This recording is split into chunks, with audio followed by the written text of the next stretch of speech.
ہارون، میں سوچ رہی تھی کل جو لڑکا آیا تھا، حکمہ کا باس اور فردان کا دوست سہراب طالب، کتنا اچھا اور سلجھا ہوا انسان لگ رہا تھا۔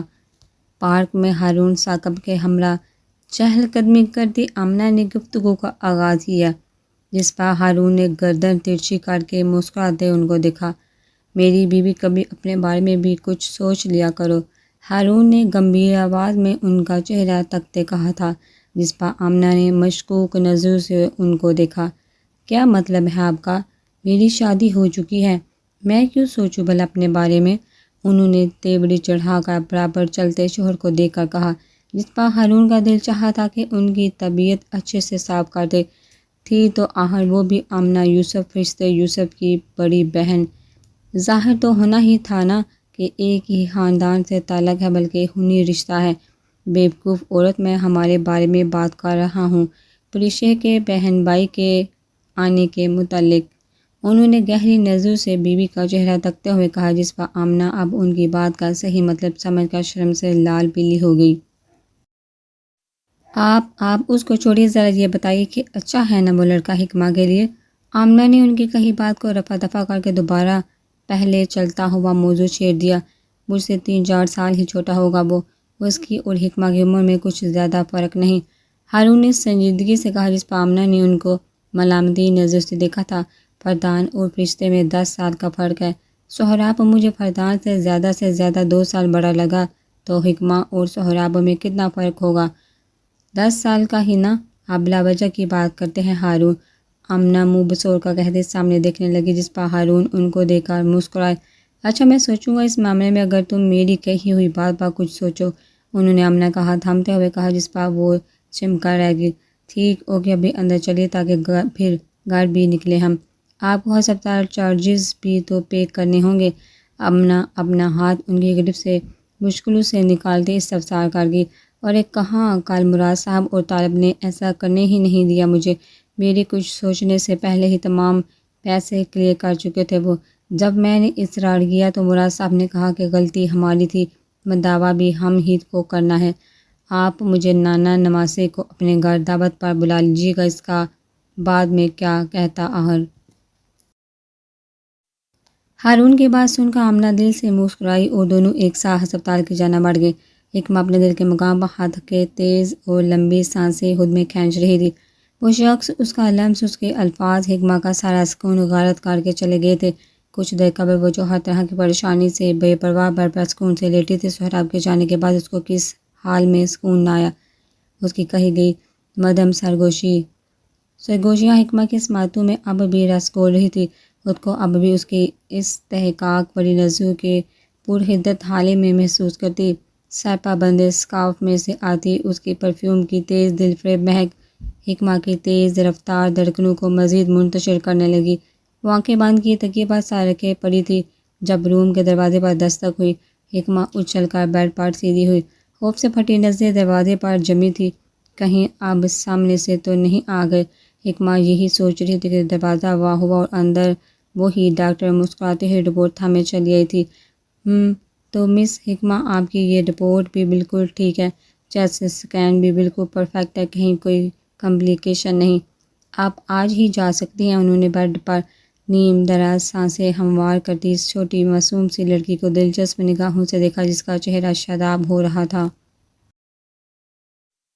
باہر پہلا دیتی نرس روزہ ان کو پہلے ہی بتا چکی تھی کہ اندر پیشنٹ سے وہی شخص ملنے آئے ہیں جس نے کل ان کے لیے بلڈ ڈونیٹ کیا تھا۔ وہ تو پچھلے روز ہی اس شخص کی بے تابیوں اور فکر مندیوں کو دیکھتے سمجھ گئی تھی کہ کیا تعلق ہوگا اس کا بیڈ پر لیٹی لڑکی سے۔ He really loves you, you are truly blessed my child, انہوں نے مسکراتی دھیمی آواز میں کہا، جس میں حکمہ نے حیران نظر سے ان کی جانب دیکھا۔ تو کیا یہ جانتی تھی؟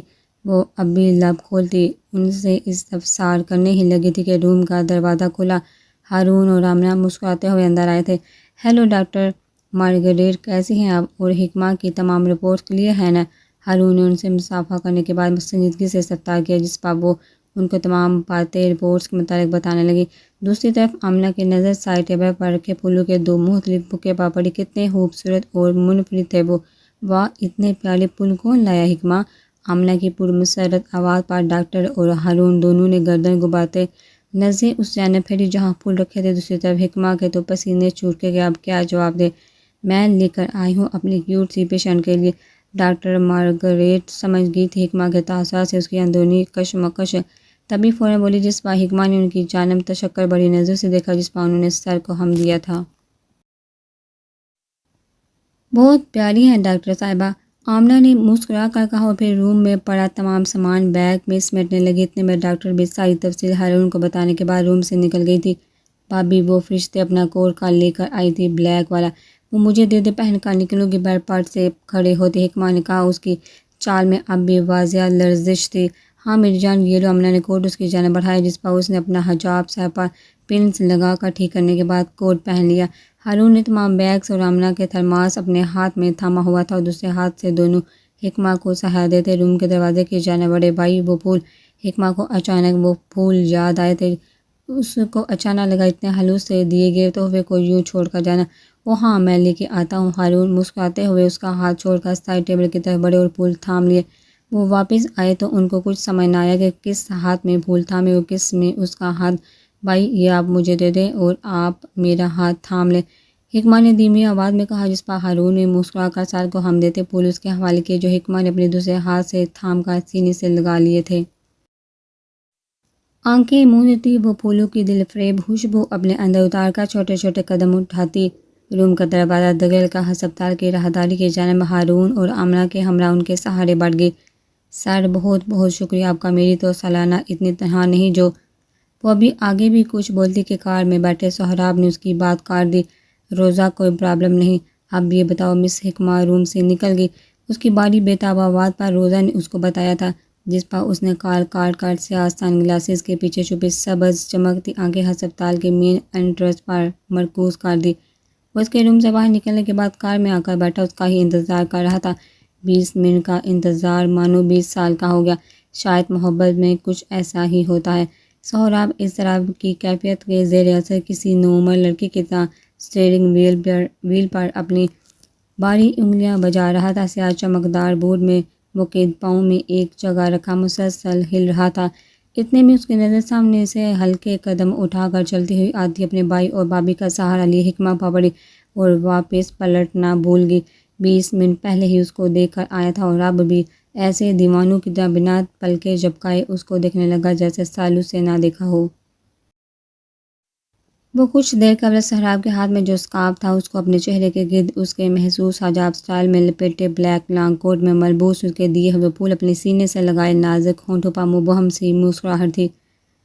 کاش ایسے تم مجھے اپنے سینے سے لگاتی۔ سہراب نے اس کو دیکھتے ایک سرد سانس فضا میں خارج کی جس کو اب ہارون گاڑی کی پچھلی سیٹ کا دروازہ کھولتے احتیاط سے اندر بٹھا رہے تھے۔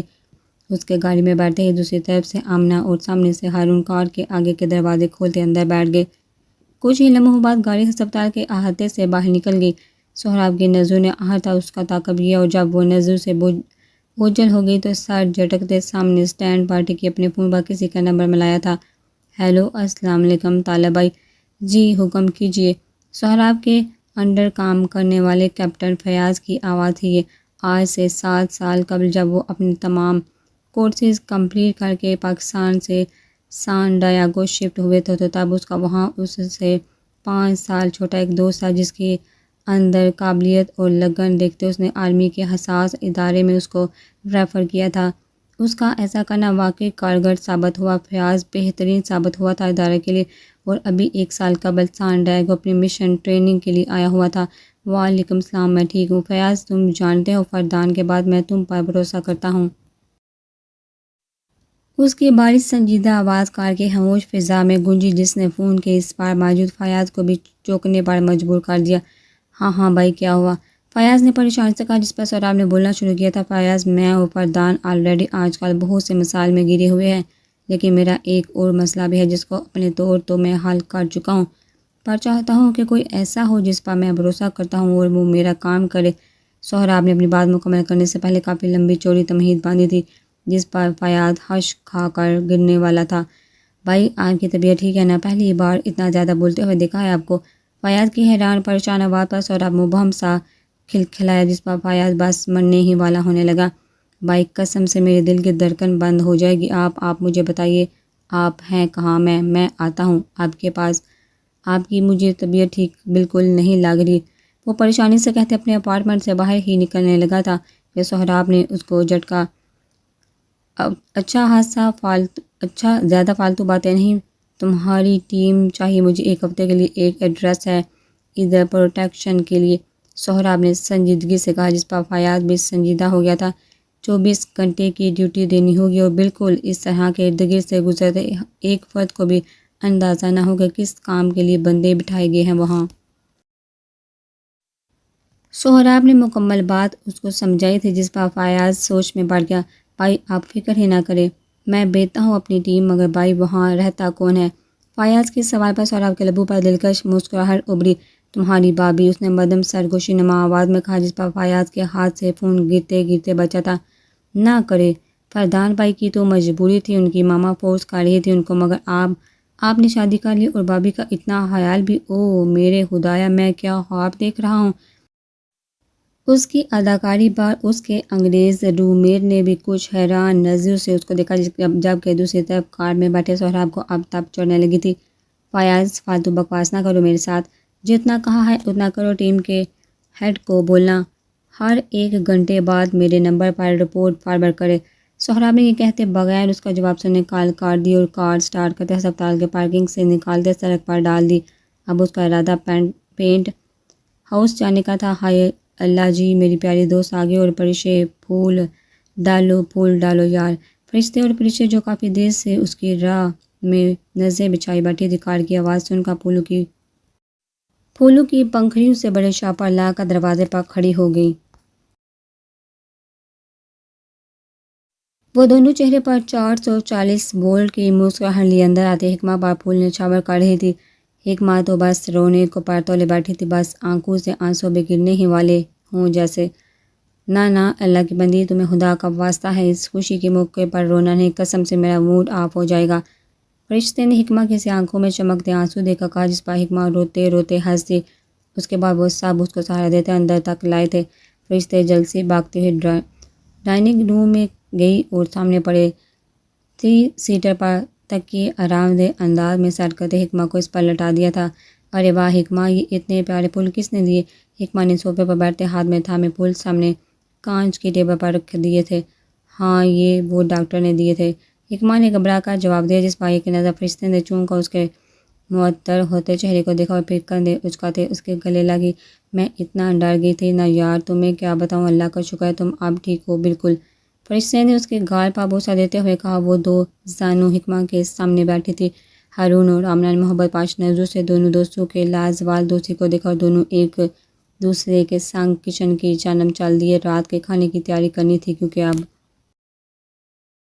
حکمہ تم کچھ الگ سی لگ رہی ہو، کوئی بات ہے؟ فرشتے نے اس کے چہرے پر آئے بال سمیٹتے ہوئے اس کے کان کے پیچھے کرتے استفسار کیا۔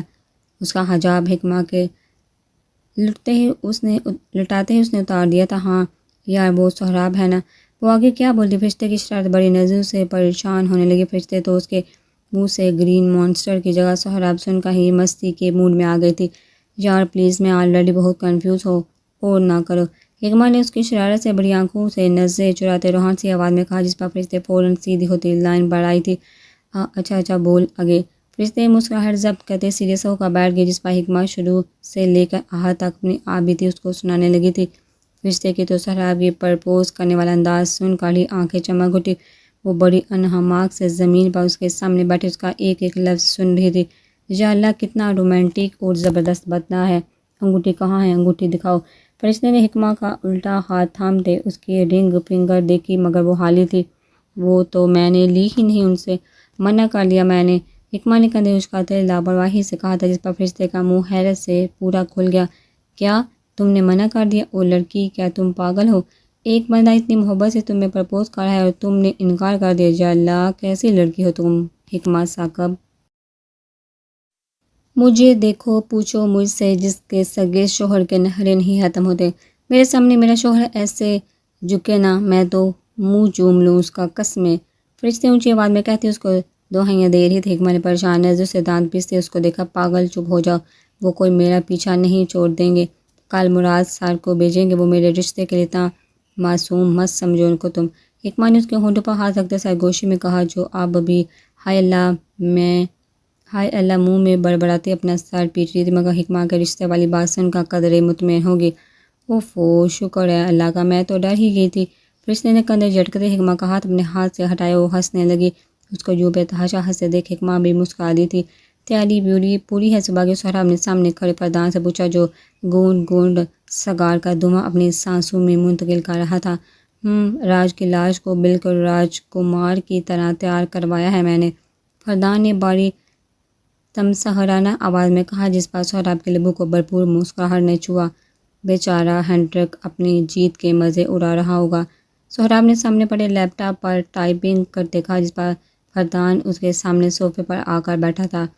تمہیں پتہ ہے آج صبح جس کیفے میں تم تھے وہاں ہینڈرک کے موبائل کو ٹریک کیا ہے میں نے۔ فردان نے سگار کا دھواں لبوں سے آزاد کرتے سامنے بیٹھے سہراب کو پرسوچ نظروں سے دیکھا، جس کے لبوں پر اس کی ازلی پر اصرار مسکراہٹ امڑ آئی تھی۔ وہ بیوقوف سمجھتا ہے بلیک ہیٹ لگا کر اس کے بدصورت چہرے پر میری نظر نہیں پڑے گی۔ جانتا ہوں کہ وہ وہاں تھا، اور یہ بھی کہ مس مہرین زبیر سے ملاقات بھی کی اس نے میرے جانے کے بعد، سہراب نے سنجیدگی سے کہا، جس پر فردان نے انگلیوں میں تھاما سگار ایش ٹرے میں رکھا۔ تو اب آگے کیا کرنا ہے مہرین کا؟ اس نے سوال کیا تھا، جس پر سہراب نے کندھے اچکا دیے۔ She is harmless. She won't do anything except of being jealous.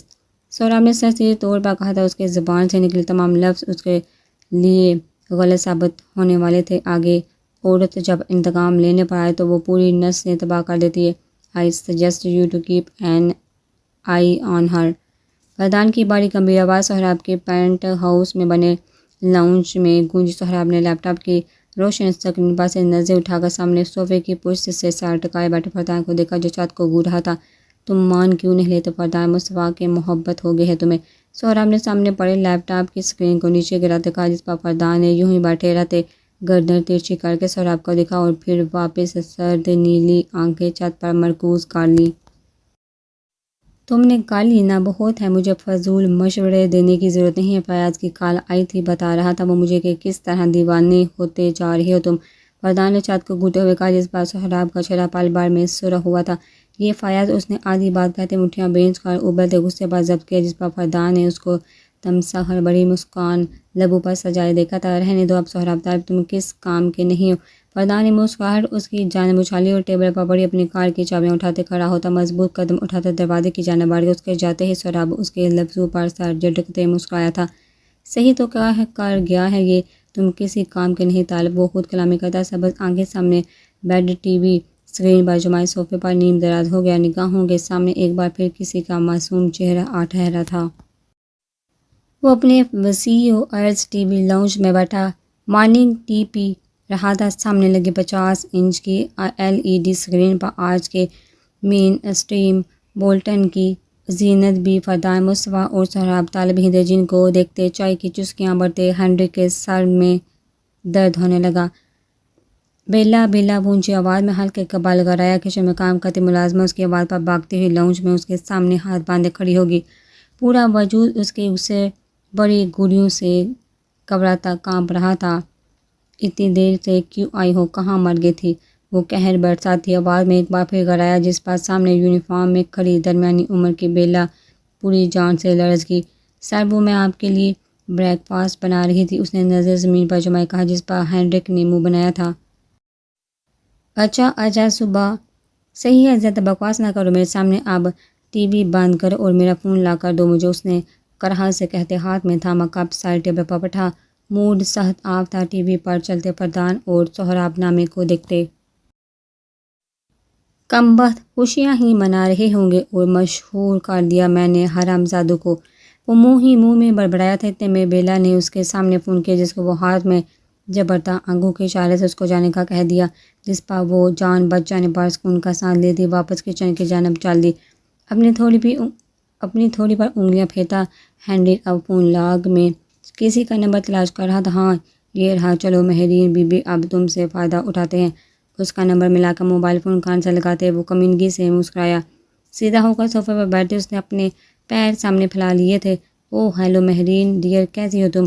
اب سنبھل گئی ہو نا؟ اس نے آواز کو ہاں شیرین بنا کر کہا، جس پر مقابل کو روتی آواز سن کر اس نے اپنا غصہ بمشکل دبایا تھا۔ نو ڈیئر پلیز ڈونٹ کرائی۔ سہراب طالب تمہیں دلانے کا وعدہ کیا ہے نا میں نے، تو ضرور وہ تمہیں ملے گا۔ اچھا اب میری بات سنو کان کھول کر۔ تمہیں پرسوں اس ایونٹ مینیجر سے مل کر اس سے اپنا دکھ شیئر کرنا ہے، سمجھ ہی ہونا۔ وہ آواز میں چھپے غصے اور جھنجھلاہٹ کو پس پشت ڈال کر کال کے اس پار موجود کم فہم لڑکی کو سمجھانے لگا، جس کے دماغ میں طالب کو حاصل کرنے کا جنون یا پھر اس سے انتقام کی آگ بھڑک رہی تھی۔ مہرین کو کال پر پوری بات سمجھانے کے بعد اس نے کال کاٹ کا موبائل ٹیبل پر رکھا۔ کیا دماغ سے فارغ بیوقوف لڑکی ہے؟ سہراب طالب آخری سانس بھی لیتا ہوا ہوتا تب بھی تو تم جیسی سے شادی نہ کرتا اسٹوپڈ گرل۔ اس نے تمساہر بڑی ہنستے چائے کا کپ اٹھاتے جو ٹھنڈا ہو چکا تھا۔ بیلا گرم چائے کی پیالی بنا کر لاؤ جلدی۔ وہ وہیں بیٹھے بیٹھے حکم صادر کرتا صوفے پر لیٹنے ہی لگا تھا کہ ٹیبل پر پڑا اس کا فون بجنے لگا۔ اب کون ہے؟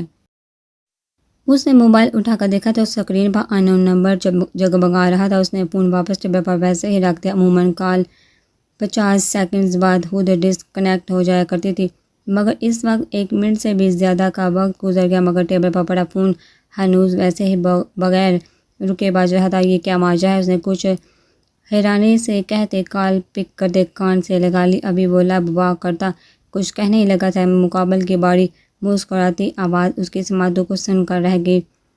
ہیلو دوست، کیسے ہو؟ سو کر اٹھ گئے نا؟ اور ابھی یقیناً مارننگ ٹی انجوائے کر ہی ہوگے ہے نا؟ گرم پانی کی جاکوزی میں نیم دراز سہراب مزے سے گویا ہوا۔ سرخ ہوتے مضبوط بازو جاکوزی کی اوپری سطح پر لگے ٹائلز پر رکھے تھے اور سر پیچھے انہی سے ٹکائے وہ آنکھیں ہلکے واہ کے اوپر شیشے کی چھت پر باپ کے سبب بنے آبی بہارات کو گو رہا تھا۔ کیا مطلب ہے؟ کیوں فون کیا ہے تم نے؟ یہ کس کا نمبر ہے؟ ہینڈرک اس کی آواز سنتے بے احتیاط بوکھلا گیا۔ ماتھے پر پسینے کے قطرے واضح نمایاں ہونے لگے۔ ہاں جاؤ، تمہارے بیڈ پر تمہارے لیے ایک تحفہ رکھوایا ہے۔ ہینڈرک کی لڑکھڑاتی آواز پر سہراب کا جاندار قہقہ گونجا، جس کے بعد کہی بات پر ہینڈرک کے ہاتھ سے بے یقینی کی کیفیت میں موبائل چھوٹ کر زمین بوس ہوا تھا۔ تمہارا تو ہو گیا کام مسٹر ہینڈرک، سہراب نے کال ڈسکنیکٹ ہونے کی آواز پر گمبھیر آواز میں کہا۔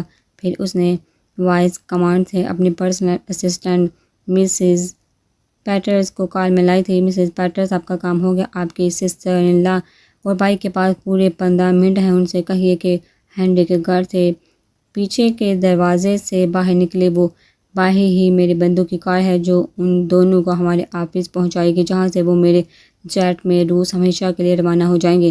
اس نے دھیمی آواز میں مس پیٹرز کو سارا معاملہ سمجھایا تھا، جس پر ان کی آنکھیں خوشی سے برسنے لگی۔ سر میں بتا نہیں سکتی وہ شخص بیلا میرے بھائی پر کتنا ظلم کیا کرتا تھا۔ میں آپ کی بہت شکر گزار ہوں سر، انہوں نے تشکر بڑے لہجے میں کہا، جس پر سہراب نے لمبی سانس ہوا کے سپرد کی۔ اگر آپ پہلے ہی ہمیں بتا دیتے ایسا ہو رہا ہے وہاں، تو اتنی دیر تک آپ رشتہ داروں کو وہاں نہ رہنا پڑتا۔ خیر اب آپ جائیے اور جلدی سے ان کو یہ سب بتائیے، بائے۔ اس نے یہ کہتے کال ڈسکنیکٹ کرنے کا وائس کمانڈ دیا تھا اور خود وہ ہاتھ نیچے گرم پانی میں کرتے آنکھیں موتا نیم دراز ہو گیا۔ چہرے پر اس وقت بے شمار سکون تھا۔ ہینڈرک دیوانہ وار بھاگتا ہوا سیڑھیاں پھلانگتے اپنے ماسٹر بیڈ روم میں آیا، جس کا دروازہ کھولتے ہی تعفن زدہ بدبو نے اس کا استقبال کیا تھا۔ ہینڈرک کے تو پسینے ہی چھوٹ گئے۔ اس نے ناک پر ہاتھ رکھتے آگے بڑھ کر کمرہ روشن کیا تو بیڈ کے بیچ راج کی برہنہ لاش خون میں لت پت پڑی تھی۔ لاش کو دیکھنے سے لگ رہا تھا کہ یہ 24 گھنٹے پرانی ہے۔ ہینڈرک نے پھٹی ہوئی آنکھوں سے یہ منظر دیکھا، اس کو الٹی آنے لگی اس بدبو کے باعث۔ میرے گھر، میرے بیڈ روم میں کیسے کیا یہ سب انہوں نے؟ وہ دیوانہ وار کمرے سے نکلتا گھر کے اندر بنے کیمرہ روم کی جانب بھاگا۔ دروازہ کھولا تو سامنے کرسی پر بیٹھا آپریٹر پڑا اونگ رہا تھا۔ ہینڈرک نے اس کو دیکھتے دانت پیسے اور اس کے منہ پر ایک زوردار تھپڑ سیر کیا۔ گالی میں تجھے یہاں سونے کے پیسے دیتا ہوں نا، حرامزادے، اٹھ اور 1 گھنٹے پہلے کی ریکارڈنگ کھول تمام کیمراز کی، اٹھ۔ اس کا کالر جھنجھوڑ کر زور سے چیخا، جس پر آپریٹر نے ہڑبڑا کر سامنے لگی سکرین پر کیمرہ ریکارڈنگ کھولی جو بالکل ٹھیک تھی جیسے روز ہی ہوتی تھی۔ جیسے روز ہی ہوتی تھی۔ یہ سب تو بالکل ٹھیک ہے، میں آدھے گھنٹے اپنے بیڈ روم سے نکلا، اس ہی آدھے گھنٹے میں یہ سب ہوا ہے، میرے ساتھ آدھے گھنٹے پہلے کی لگاؤ۔ اس نے گھبراہٹ کا شکار ہوتے کہا۔ آدھے گھنٹے پہلے کی ریکارڈنگز بھی بالکل نارمل تھی۔ اس کا سر درد سے پھٹنے لگا تھا۔ اب سوچ سوچ کا اٹھو جاؤ، گارڈ کو بلا کر میرے کمرے میں پڑی لاش کو ٹھکانے لگاؤ جلدی۔ وہ اونچی آواز میں دارتا ہوا کمرے سے باہر نکلا۔ نیچے لاؤنج میں آ کر وہ اضطرابی کیفیت میں اپنے بال دبوچے جہاں سے وہاں ٹہلنے لگا۔ بیلا بیلا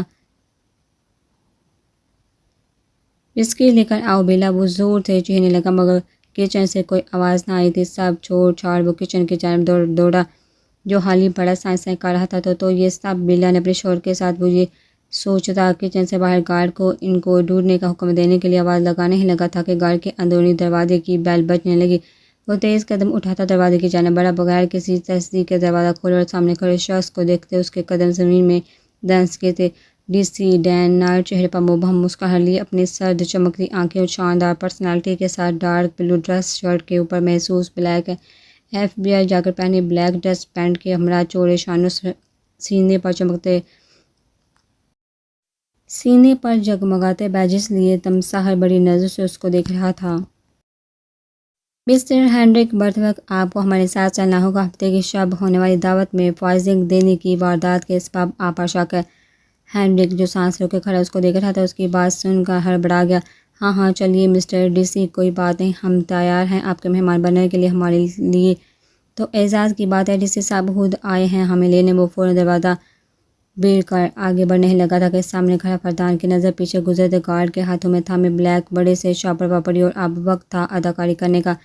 ارے رکے جانب وہ پیچھے کیا ہے؟ ہیلو وائز، ذرا ادھر آنا، کیا لے کر جا رہے ہو یہ؟ آ جاؤ ادھر، شاباش۔ اس نے یہ کہتے پیچھے کھڑے اپنے بندوق کو ہاتھ کے اشارے سے آگے بڑھ کر چیکنگ کرنے کا کہا تھا۔ ڈی سی صاحب یہ تو کچرا ہے، یہ لوگ پھینکنے جا رہے ہیں۔ آپ کیوں اپنا وقت ضائع کر رہے ہیں، چھوڑ دیں۔ وہ لڑکھڑاتی زبان سے بولا جس کو فردان نے مکمل طور پر نظر انداز کیا تھا۔ نیچے جھکے ایف بی آئی کے افسروں نے جو ہی بلیک بیگ کھولا، سب اندر پڑی لاش کو دیکھ دنگ رہ گئے۔ یہ کچرا ہے مسٹر ہینڈرک، ایک بندے کی لاش آپ کے لیے کچرا ہے؟ وہ تمساح بڑی آواز میں گویا ہوا جس پر ہینڈرک کا چہرہ پک ہو گیا۔ چلیے اب تو آپ کو لاک اپ میں بند کریں گے، آ جائیے، شاباش۔ وہ ہینڈرک کا کالر تھامے ہوئے آگے بڑھا۔ فردان مصطفیٰ، میں چھوڑوں گا نہیں تمہیں، یہ غلط کر رہے ہو تم میرے ساتھ۔ وہ اپنے اصل روپ میں آتا ہوا وحشی ہوتا اس کی پکڑ میں غرایا، جس پر فردان کے لبوں کو گہری مسکراہٹ نے چھوا تھا۔ جیل سے نکل کر تم مجھے بھی پکڑ لینا، ابھی تو وہاں کی ہوا کھاؤ، شاباش۔ اس کے دونوں ہاتھ دبوچ کر پشت پر باندھتا اپنی جیکٹ کی جیب سے موجود ہتھکڑی نکال کر اس کے ہاتھوں میں ڈال دی۔ تمہیں چھوڑوں گا نہیں، میرے جیک کا بدلہ بھی تم پر ہے۔ اپنے دونوں ہاتھ ہتھکڑیوں میں بندھے دیکھ وہ ایک بار پھر غرایا چہرہ اور آنکھیں لہو رنگ ہو رہے تھے۔ اوہ کون جیک؟ وہ مجرم جس کا نام چاہتے ہو اصل نام لو اس کا؟ ہاں۔ فردان نے اس کا جبڑا دبوچتے اپنے سرد آنکھیں اس کی لہو رنگ سے آنکھوں میں گاڑ کر بابر کروایا، جس پر ہینڈرک کا پورا وجود ڈھیلا پڑ گیا۔ اس میں ہی تمہاری بہتری ہے کہ منہ بند رکھو، سمجھ آ گئی نا؟ اس نے دانت پیس کر ہینڈرک کو ہاتھ سے جھٹکتے کار کی بیک سیٹ پر ڈالا اور دروازہ بند کرتے خود آگے سیٹ پر جا کر بیٹھ گیا۔ ڈرائیونگ سیٹ پر اہلکار کے بیٹھنے کے بعد گاڑی سڑک پر رواں دواں ہوگی سٹی جیل اپنی منزل کی جانب۔ میں آج آپ لوگوں کے گھر تشریف حکمہ بیٹی کی خیریت پوچھنے بھی آیا ہوں، اور اس کے علاوہ ایک خاص مقصد سے بھی۔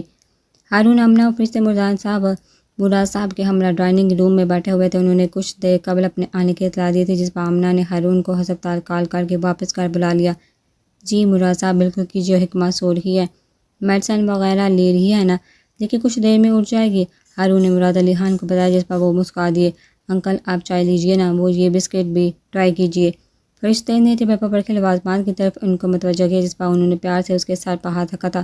ہاں جی بیٹی، لے رہا ہوں، ماشاءاللہ۔ ویسے ماریا نے کافی پیاری اور سلیقہ شعر بہت پسند کی، اگر طالب تب ہی شادی کے لیے مان جاتا تو دونوں بچیوں کا ایک ساتھ نکاح کروا دیتے ہم۔ انہوں نے اپنی بات کا آغاز کیا، جس پر ہارون اور امنہ نے چونک کر ان کی جانب دیکھا تھا، مگر فرشتے وہ یوں ہی مسکراتی بیٹھی، کیونکہ وہ پہلے سے ہی جانتی تھی کہ آج حکمہ کا رشتہ آئے گا۔ اپنی باتوں سے اس نے حکمہ کو کچھ یوں سمجھانے کی کوشش کی تھی، رات کو مگر زبان سے قال کرنے کا ہنر اس کو کہاں معلوم تھا، یہ خاصیت خود حکمہ ثاقب میں ہی تھی۔ مراد صاحب کیا مطلب ہے آپ کا؟ اس بات سے ہم کچھ سمجھے نہیں۔ ہارون نے کچھ تشویش کا اظہار کیا، جس پر مراد صاحب نے چائے کا کپ ٹیبل پر رکھتے ان کو دیکھا۔ دیکھو ہارون بیٹے، میں اپنے طالب اپنے نواسے کے لیے تمہاری حکمہ کا ہاتھ مانگنے آیا ہوں۔ مجھے بہت پسند آئی ہے وہ بچی آج کل کی لڑکیوں سے یکسر مختلف اور خاص۔ میں نے ہمیشہ سے کسی ایسی ہی لڑکی کو اپنے طالب کی بیوی کے روپ میں تصور کیا ہے۔ اب تم بتاؤ کیا تمہیں منظور ہے؟ انہوں نے یہ سب کہنے کے بعد ہارون کے تاثرات کا جائزہ لینے کی کوشش کی تھی، جو ان کو خوش بھی لگے مگر ایک کشمکش میں مبتلا بھی۔ مراد صاحب میں ایسے کیسے اپنی بہن کی رائے لیے بغیر کوئی بھی فیصلہ کر دوں؟ طالب ایک اچھا لڑکا ہے، ہر لحاظ سے بہترین، مگر میں چاہتا ہوں حکمہ فیصلہ کرے اس چیز کا۔ ہاں میری طرف سے مجھے منظور ہے، لیکن آخری فیصلہ اس کا ہی ہوگا، ہارون ثاقب نے سنجیدگی سے کہا، جس پر مراد علی خان پورے دل سے مسکرائے تھے۔ شاباش بیٹے، ایک اچھا بھائی اور گھر کا سربراہ ایسا ہی ہوتا ہے، اپنے فیصلے کسی پر مسلط نہیں کرتا۔ مجھے بہت خوشی ہوئی تمہاری یہ بات سن کر، جیتے رہو۔ انہوں نے سچے دل سے مسکراتے ہوئے ہارون کی تعریف کی تھی، جس پر آمنہ نے گردن موڑتے اپنے شوہر کو دیکھا۔ وہ تھے ہی اتنے اچھے ہمیشہ سے، میں دیکھ کر آتی ہوں حکمہ کو جا گئی وہ کہ نہیں؟ فرشتے ہی کہتے اور وہاں سے جانے ہی لگی تھی، جس پر مراد صاحب نے اس کو روکا۔ بیٹی اگر وہ جا گئی ہو تو مجھے ہی اوپر بلا لینا، میں بات کر لوں گا اس سے آج ہی۔ ان کی کہی بات پاس آئے کو اسپات میں جنبش دیتے وہ ڈائننگ روم سے باہر نکل کر اپنے روم کی جانب بڑھ گئی۔ اندر وہ یلو سویٹر میں ملبوس، بلیک ٹراؤزر پہنے ڈریسنگ ٹیبل کے سامنے کھڑے اپنے بالوں میں برش کر رہی تھی۔ اوہ میری پرنسس، تمہارے پرنس، سوری گرین مانسٹر کے نانا جی آ گئے ہیں، تم سے ملنا چاہتے ہیں۔ فرشتے حکم حکمہ کو دیکھ کر مسکرا شرارت سے کہہ دی۔ بیڈ پر بیٹھی پریشے کی جانب بڑھ گئی، جو ٹکر کبھی اس کو تو کبھی حکمہ کو دیکھتی۔ فرشتے فالتو باتیں نہیں کرو، یہ بتاؤ بائی نے ہاں کر دی کیا؟ حکمہ نے برش ٹیبل پر رکھتے بالوں کا جوڑا بنایا اور سر پر یلو اسکارف باندھنے لگی۔ پہلے تو مجھے ایک بات بتاؤ بیٹا کہ تمہارا رشتہ ہی لے کر آئے ہیں وہ، یہ تمہیں کیسے پتہ چلا؟ اتنی شور کیسے ہو تم؟ بیڈ پر بیٹھی فرشتے نے پریشے کو خود سے لگاتے حکمہ سے پوچھا، جو سر پر حجاب باندھ چکی تھی، کیونکہ وہ کل مجھے بتا چکے تھے کہ ان کے گرینڈ پا آئیں گے۔ انہوں نے بول دیا تو پھر لازمی تھا یہ۔ حکمہ نے انگلیاں مروڑتے نظر جھکائے کہا، جس پر فرشتے کا دل چاہ رہا تھا خوب تفریح کرے اس کے ساتھ، مگر خاموش رہی کیونکہ ابھی اس کو ملنا بھی تھا مراد صاحب سے، تبھی وہ کنفیوز نہیں کرنا چاہتی تھی اس کو۔ اچھا چلو ٹھیک ہے، تم ریڈی ہو تو میں انکل کو بلا لیتی ہوں اوپر۔ وہ فرشتے کو خود سے لا کر دے کھڑی ہوگی، جس پر حکمہ نے اس کی کلائی تھامی تھی۔ میں خود نیچے چلے جاؤں گی، پہلے یہ بتاؤ بھائی نے کیا کہا ہے؟ حکمہ نے فرشتے کی آنکھوں میں جھانکتے ہوئے استفسار کیا۔ وہ متفق ہیں رشتے سے، مگر آخری فیصلہ تمہارا ہی ہوگا، چاہے تم ہاں کرو یا نہ۔ لیکن پلیز حکمہ ہاں کر دو، سوچو نہ، وہ ہم دونوں دوستیں دیورانیاں جیٹھانیاں بن جائیں گی، طالبائی اور بخروس بھائیوں کی طرح ہیں، پلیز یار۔ فرشتے نے اس کے آگے منت سماجت کی تھی، جس پر حکمہ مبہم سا مسکراتی اس کے گال پر ہاتھ پھیرا اور روم سے باہر نکل گئی۔ تمہاری مرضی ہے نہیں کرنا ہاں، مجھے بھی پھر گناہ گار بننے میں 5 منٹ لگیں گے، جس کی ذمہ دار تم خود ہوگی۔ سحر آپ کی باری مدم سرگوشی حکمہ کے کان میں گونجی، کانپتے ہاتھوں سے کمرے کا پردہ سرکا کر وہ اندر آ گئے۔ السلام علیکم۔ حکمہ نے ان تینوں مسکراتے چہرے کو دیکھا، سلام کیا، جس کو سن کر مراد صاحب بے ساختہ کھڑے ہوتے اس کی جانب بڑھے تھے۔ وعلیکم السلام، میری بیٹی کیسی ہے اب؟ وہ محبت سے اس کو دیکھتے اس کے سر پر ہاتھ پھیر کر گویا ہوا حکمہ مزید گھبرا گئی تھی ان کے اس والہانہ محبت بڑے انداز پر۔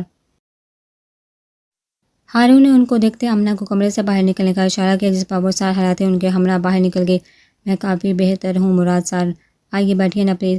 اس نے ہلو سے صوفے کی جانب اشارہ کیا، جس پر مراد صاحب اس کا ہاتھ تھامتے صوفے کی جانب بڑھ گئے۔ میری بیٹی تم کیوں نیچے آئی؟ ہمیں بتاتے دیتی ہم آ جاتے۔ اچھا بیٹا ایک فرمائش کرو، تم سے پوری کرو گے؟ انہوں نے بڑے لگاؤ سے اس کو کہا تھا، جس پر حکمہ نے مسکرا کر سر اسپات میں ہلایا۔ میری ہمیشہ سے ایک خواہش تھی کہ میری ایک نواسی ہو جو مجھے نانا جان کہہ کر پکارے، کیا تم میری یہ خواہش پوری کرو گے؟ ان کی میٹھی محبت سے لبریز آواز اور لہجے پر حکمہ کی آنکھیں آبدیدہ ہوگی۔ میں ضرور بولوں گی آپ کو نانا جان، اس نے فوراً کہا تھا، جس پر مراد صاحب نے آگے بڑھ کر اس کا سر اپنے سینے سے لگاتے اپنائیت سے اس کے سر پر ہاتھ پھیرا۔ مجھے یہی امید ہے تم سے میری بیٹی، تم مجھے ذرا بھی نا امید نہیں کرو گی۔ انہوں نے اس کو خود سے لا کرتے اس کے گال پر بہتے آنسو کو صاف کیا۔ اب میں ایک اور بات پوچھنا چاہتا ہوں تم سے بیٹا، کیا پوچھ سکتا ہوں؟ انہوں نے اس کی آنکھوں میں جھانکتے ایک بار پھر سوال کرنے سے پہلے اجازت طلب کی تھی، جو حکمہ کو بالکل اچھا نہ لگا۔ نانا جان پلیز آپ مجھ سے پوچھیے مت، بس مجھے حکم کرے۔ وہ ان کی طرف دیکھتے کچھ ہائف سی لہجے میں گویا ہوئی، جس پر مراد صاحب مسکرا دیے۔ یہ میری پیاری نوازی، اچھا کیا تم میرے سر پیڑے نوازے کا ساتھ قبول کرو گی۔ انہوں نے پورے بے صبر ہوتے یہ بات کہی جس پر حکمہ لمحوں کے لیے ساکن ہو گئی۔ وہ جانتی تھی کہ بات یہی ہے، مگر ان کے منہ سے براہ راست سننا اس کو گھبرانے پر مجبور کر گیا۔ سمجھ نہ آیا اب کیا جواب دے۔ نیت اس کی ہاں کرنے کی ہی تھی۔ سہراب کی بے لگام باتوں کو یاد کر کے مقابل کا کوئی بھروسہ نہیں تھا۔ جو کہہ رہا ہے وہ کل بھی گزرا تھا، مگر اب مراد صاحب کی محبت بڑے انداز ان کی اپنائیت کو دیکھ اس کا دل چاہنے لگا کہ سامنے بیٹھے مہربان شخص سے وہ اپنے خدشات بانٹ لے۔ نانا جان، آپ کو نانا ہی سمجھ کر ایک بات کہوں، اس نے گود میں رکھ کر اپنے ہاتھوں کو گھوٹتے دھیمی آواز میں کہا، جس پر مراد صاحب کچھ چونک گئے تھے۔ بے دڑک ہو کر کہو بیٹا، تم جو بھی کہنا چاہتی ہو۔ انہوں نے ایسا کہتے اس کا حوصلہ بڑھایا تھا۔ نانا جان، مجھے سمجھ نہیں آ رہا میں اپنی بات کا آغاز کہاں سے کروں۔ آپ جانتے ہیں آپ کے نواسے کی منگنی ہوئی تھی، ہے نا؟ اس نے ان کی آنکھوں میں پریشانی سے دیکھتے استفسار کیا، جس پر مراد صاحب نے اس بات میں سر کو جنبش دی تھی۔ جی، ان محترم کی جلد بازی کے باعث ایسا ہوا تھا، لیکن بیٹی ایک دن کی ہی سمجھ لو وہ منگنی۔ مراد صاحب نے اس کو قائل کرنا چاہا، جس پر حکمہ نے سر جھٹکا تھا۔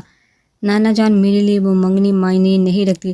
اگر وہ 1 سال کی ہوتی تب بھی میں اس کو سمجھ نہیں آ رہا تھا کہ کن الفاظ میں سہراب کا کیا گیا برتاؤ سامنے بیٹھے شخص کے سامنے بیان کرے۔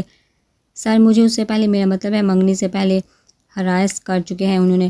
وہ انگلیاں مروڑ کر اپنی بات کہتے کہتے رکی ہی تھی، جبکہ دوسری طرف مراد لفظ ہراس سن کر ساکن رہ گئے۔ ان کو اپنے ہم نواسے سے اس قدر گیری حرکت کی ہرگز امید نہ تھی۔ آگے بولو حکمہ بیٹا، ڈرو نہیں، شاباش بتاؤ مجھے۔ انہوں نے ایسا کہتے اس کے سر پر ہاتھ رکھا تھا، جس میں حکمہ نے پریشان ہوتے ان کو دیکھا۔ وہ مجھے پیسوں کی آفر کر چکے ہیں نانا جان۔ حکمہ کی یہ بات سن کر مراد صاحب کا دماغ اصل معنیوں میں گونگ کر رہ گیا۔ ان کا پالا ہوا لڑکا ایک لڑکی کے ساتھ، اور لڑکی بھی حکمہ جیسی نیک شریف، ایسا کرے گا ان کو اندازہ نہ تھا۔ نانا جان، بس اس وجہ سے میں بہت پریشان ہوں۔ میں انکار نہیں کرنا چاہتی، میری کیا پرسنل دشمنی ہوگی ان سے، یہ حق تو میں اپنے پاس تک نہیں رکھنا چاہتی نانا جان۔ میرے بھائی بھابھی اس سب کا فیصلہ کرنے والے ہیں، مگر میں کیا کروں؟ وہ باتیں جب یاد آتی ہیں تو مجھے خوف آتا ہے ان سے۔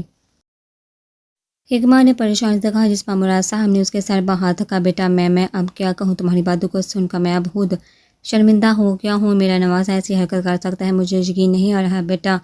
میں نہیں کہوں گا مزید کچھ اس کی وکالت میں، ورنہ میں تمہیں کال کرنے آیا تھا، مگر تمہاری باتوں کو سن کر اندازہ ہوا ہے کہ مجھے سہراب کو تڑپنا چاہیے اب۔ ان کے چہرے پر سخت تاثرات تھے، جن کو دیکھتے حکمہ کے دل میں خوف سایہ۔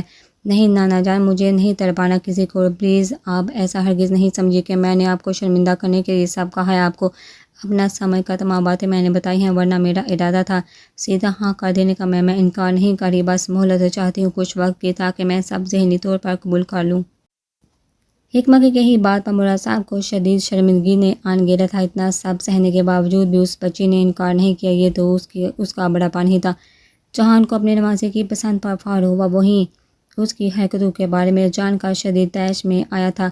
تم اس کی شکل دیکھتے ہوائیاں اڑ گئی تھی۔ فردان کی بڑی پرمسرت آواز لاؤنج میں گونجی، جس پر شیشے کا پائپ ہونٹوں سے لگا تھا۔ سہراب نے مسکراتی نظروں سے سامنے بیٹھے فردان کو دیکھا، جو نہایت مسرور نظر آ رہا تھا۔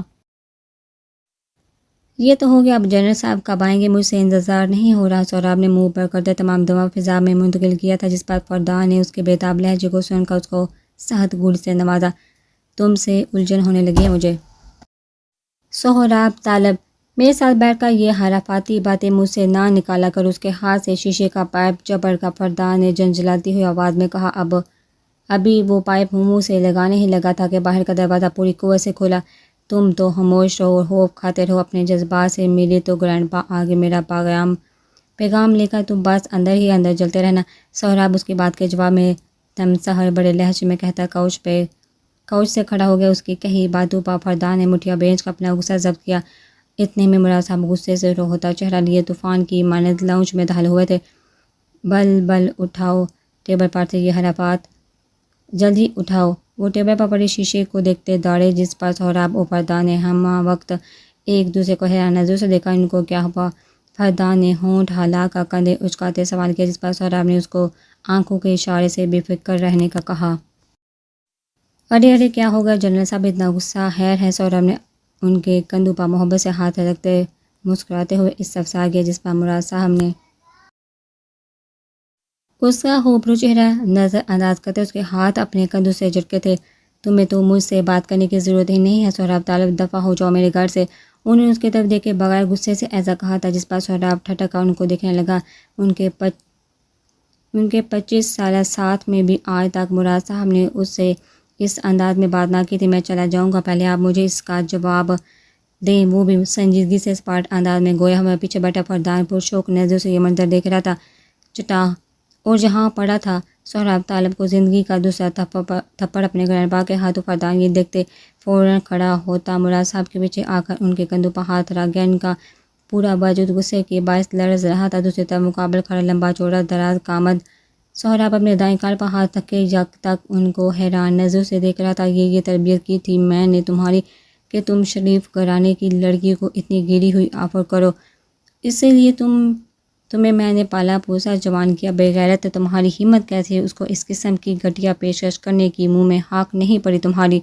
وہ فردان کے ہاتھ اپنے کندھوں سے جھٹکتے آگے بڑھے اور سہراب کا گریبان اپنے دونوں ہاتھوں میں دبوچ کر اس کو جھنجھوڑنے لگے، جس کا چہرہ سرخ انگارہ ہو گیا تھا اور گردن کی رگیں ابھر کر باہر آنے لگیں۔ پاپس کام ڈاؤن، آپ کی طبیعت خراب ہو جائے گی۔ فردان فوراً آگے بڑھتا ان کے ہاتھ سے سہراب کا گریبان آزاد کروا گیا تھا، جس پر اب وہ اس پر ہی غصہ نکالنے لگے۔ تم فردان مصطفیٰ، تم ذرا مجھے بتاؤ کس قسم کے آدمی ہو تمہاری سالی کو اس شخص نے ایسی گھٹیا پیشکش کی اور تم نے کچھ نہیں کہا؟ انہوں نے فردان کی آنکھوں میں دیکھتے کہا، جس پر وہ کچھ بوکھلا سا گیا۔ کیا پیشکش کی ہے اس نے؟ فردان نے لب بھیجتے سامنے کھڑے سہراب کو دیکھا، جو شرمندگی اور طیش کے ملے جلے تاثرات لیے کھڑا غصہ ہی پی رہا تھا۔ پیسوں کی مراد علی خان اپنی بات مکمل کرنے ہی لگے تھے کہ پیچھے کھڑا سہراب ہلکے بال داڑا۔ بس کرے، ہو گئی تھی مجھ سے غلطی، منہ پر تھپڑ مار کر سزا تو دے دی ہے نا آپ نے، اب وہ بارہا اس بات کو دہرا کر مجھے مزید مت شرمندہ کیجیے۔ وہ اپنی سرخ ہوتی نظر زمین پر مرکوز کردہ دبی آواز میں بولا، جس پر مراد صاحب تو کیا فردان بھی اب اس کو گھورنے لگا تھا۔ ادھر دیکھو، اتنی سی سزا تمہیں نہیں ملے گی میجر سہراب طالب، وہ بچی اتنی اچھی ہے، اس نے تمہارے لیے اب بھی انکار نہیں کیا، محض وقت لیا ہے کچھ اور۔ تم اپنے کام دیکھو، دفع ہو جاؤ یہاں سے، اور جب تک میں نہ بلاؤں مجھے اپنی شکل دکھانے کی ضرورت نہیں ہے تمہیں۔ نہیں کرواؤں گا تمہاری شادی حکمت ثاقب سے۔ وہ اس کا گریبان پکڑ کر داڑھی، جس پر سہراب نے ان کی آخر کہی ہوئی بات پر نظر اٹھا کر اپنی سرخ انگارو سبز آنکھیں ان کی آنکھوں میں گاڑ دی تھی۔ میں بھی آپ کو بتا رہا ہوں، شادی تو میں حکمت سے ہی کروں گا، وہ بھی اسی ہفتے، اب چاہے آپ مار کر میری جان ہی کیوں نہ لے لے۔ وہ ان کی آنکھوں میں دیکھتا، بارش سپاٹ مگر مضبوط لہجے میں کہتا، ان کے ہاتھ نرمی سے اپنے گریبان سے ہٹاتا باہر کی جانب بڑھ گیا۔ فردان نے غصے اور پریشانی سے اس کی پشت کو دیکھا، جو آندھی طوفان کی مانند اپنے راستے میں آنے والی ہر چیز کو لات مارتے باہر نکل گیا تھا۔ جاؤ، اس کے پیچھے یقیناً کچھ الٹا کرے گا یہ۔ مراد صاحب سرد سانس ہوا کے ثبوت کرتے بوجھل قدم اٹھاتے صوفے پر جا بیٹھے۔ ان کی بات سن کر فردان سر کو اسپات میں جنبش دیتا دروازے کی جانب بڑھ گیا۔ دل تو اس کا بھی نہیں چاہ رہا تھا سہراب کی شکل بھی دیکھنے کا اس لمحے، مگر کیا کرتا، اس حال میں اکیلا بھی نہیں چھوڑ سکتا تھا اس کو۔